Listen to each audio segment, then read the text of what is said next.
Jadi nyamuk ini merupakan salah satu ciptaan Allah yang sangat ajaib. Walaupun dia kecil, tetapi nyamuk ini walahu sittatu arjulin. Nyamuk ini memiliki 6 kaki. Coba kita lihat ketika kita tebak nyamuk, lihat ada nggak nyamuk? Hitung kakinya ada berapa? Ya, menurut hadis kitab ini disebutkan nyamuk memiliki 6 kaki. Warba'atu ajnihatin, dan nyamuk juga memiliki 4 sayap. Wazanbu wa khurtumu makhlubatun. Dan di ujung buntutnya itu ada semacam jarum ya. Di jarum-jarumnya nyamuk ini itu berongga. Tetapi tatkala jarum ini nusuk kepada kulit gajah, maka gajah tersebut bisa mati gara-gara ditusuk oleh jarumnya yang ada di buntutnya nyamuk. Inilah salah satu keistimewaannya. Walaupun kecil, tapi ia bisa bisa membunuh orang yang besar. Gajah aja yang kulitnya keras, yang badannya besar, tatkala digigitnya,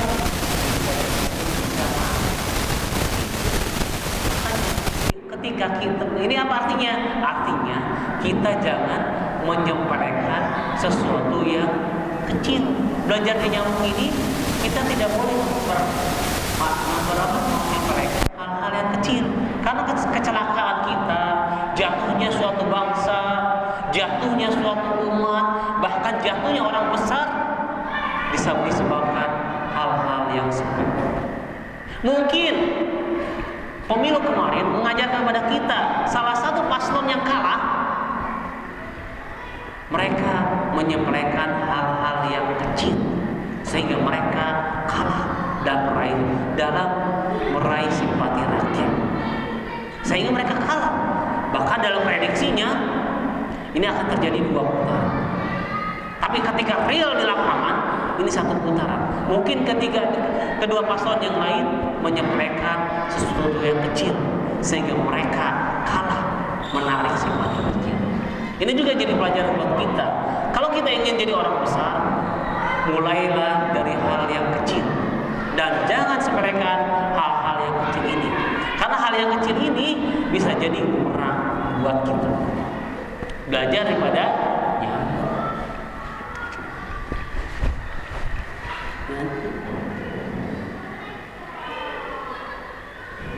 Oke, lanjut. Wa man ladzina amanu fa ya'lamu annahu al-haqqu min rabbihim. Wa man ladzina kafaru fa yaqulu ma za'aradallahu bihadza masalah. Ini ketika diberikan kepada hal-hal ini, diberikan kepada orang-orang mukmin, orang-orang muslim yang menggunakan logikanya, yang menggunakan hatinya, ketika Allah Subhanahu wa taala memberikan contoh yang kecil, maka ini menambah keyakinan pada orang tersebut. Menambah kekuatan iman mereka bahwa hal yang kecil inilah yang membuat kita merasa yakin bahwa Allah Subhanahu wa taala menciptakan yang besar melalui hal yang kecil. Karena ketika kita lahir pun kita melalui hal yang kecil dulu. Mulai air mani. Dari air mani melahirkan 1000 zigot-zigot itu. Sehingga satu zigot inilah yang terus ke dalam rahim. Sehingga jadilah jadilah kita saat ini. Karena kita di awal lahir diawali dari hal yang kecil sampai kita besar. Akan tetapi bagi orang-orang yang kafir, mereka bertanya-tanya, kenapa sih Allah menciptakan sesuatu? Memberi contoh, nyamuk sih.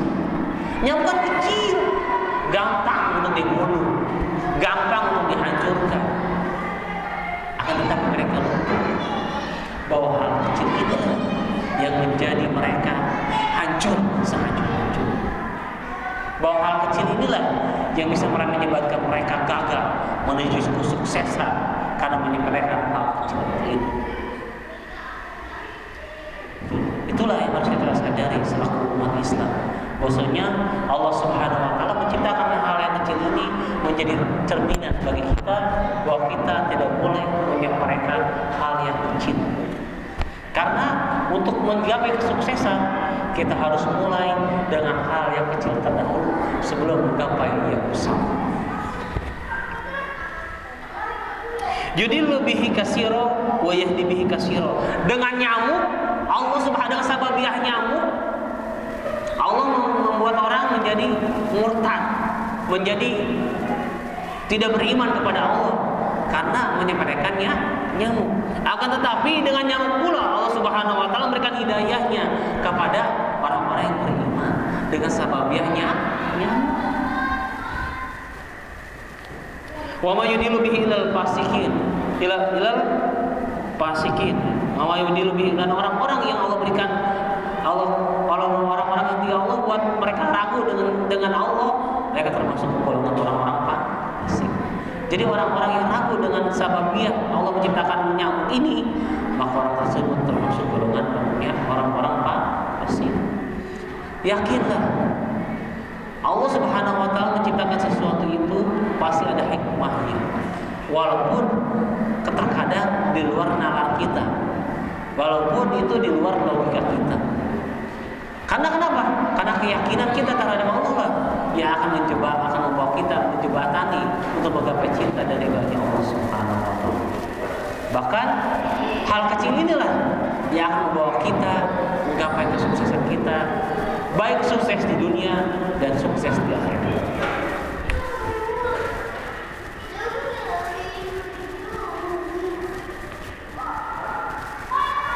Oke. Para jamaah rahmati Allah subhanahu wa ta'ala, dari sini ada pertanyaan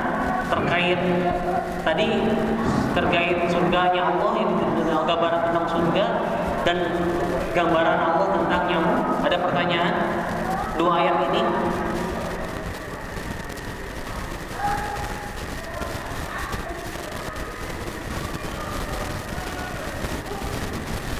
Oke, kalau tidak ada kita satu ayat lagi.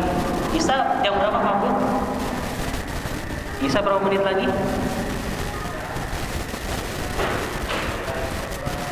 Isa 8 menit lagi, 5 menit lagi ya. Oke, kita bahas cukuplah 2 ayat lagi yang kemudian. Lanjut ayat 27. Bismillahirrahmanirrahim. Alladzina yanquduna 'ahdallahi min ba'di mitsaqih wa yaqta'una ma amara Allah bihi an yusala wa yufsiduna fil ardh. Ulaika humul khasirun. Alladzina yanquduna yukhalifuna wa yatrukuna. Mereka yang meninggalkan, yang merasa tidak meyakini janji Allah dan meninggalkan Allah, dan mereka memutuskan daripada talinya Allah, maka orang tersebut akan masuk golongan orang-orang yang merugi. Apakah sadar kita tatkala kita dalam alam arwah, sebelum Allah subhanahu wa ta'ala menurunkan kita ke alam rahim, kemudian Allah subhanahu wa ta'ala menurunkan kita ke alam dunia, ketika di alam arwah Allah bertanya kepada kita, alastu bi rabbikum, apakah aku ini Tuhan? Qalu balas itu. Sebelum kita Allah subhanahu wa ta'ala mengirim kita ke alam rahim, kita telah melakukan suatu perjanjian dengan Allah subhanahu wa ta'ala. Bahkan kita pernah ditanya oleh Allah roh kita, wahai ruh, ya. Jadi ketika di alam ruh, dan sebuah kitab dan surat menyatakan ruh kita di alam ruh namanya adalah Ahmad. Jadi semua ruh yang Allah ciptakan diberi nama Ahmad. Tatkala lahir ke dunia, masuk ke dalam jasad, nah itu namanya berbeda-beda. Itu namanya adalah nama jasad. Tapi nama ruh kita ketika di dalam arwah namanya adalah Ahmad. Nanti boleh dicek di kitab ruh kalian supaya kalau tidak ada jadi ketika Allah datang ditanya oleh Allah, wahai ruh, apakah aku ini Tuhanmu? Maka ruh tetap menjawab, balas tentu saja wahai Allah, kau adalah Tuhan kami, kau yang telah menciptakan kami, waktu mana waktu